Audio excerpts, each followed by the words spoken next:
நீனாக உடைந்து போய் கொண்டிருக்கிறாய். எனக்கு என்ன இருக்கிறது என்று நினைக்கிறாய், உன்னை தாழ்வாக கருதுகிறாய். இன்னொரு பக்கம் நான் எதற்கும் தகுதி இல்லையே என்ற படகாலங்களில் நொந்து போகிறாய். ஒன்றை நீ முடியவில்லை, உனக்குள் மிகப்பெரிய சுரங்கமே இருக்கிறது. அல்லாஹ் கேட்டான், உன்னை பார்.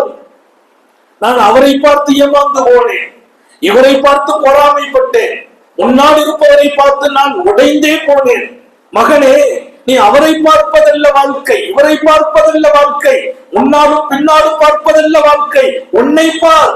வலிமார்கள் கொடுத்த பாடம், மாணவி தந்த பாடம், இன்றைக்கு ஷேகுமார்கள் நடத்துகிற பாடமும் ஒவ்வொரு தனி மனிதனும் தன்னை பார்க்க வேண்டும். தனக்குள் அல்லாஹ் கொடுத்த அருட்கொடையை,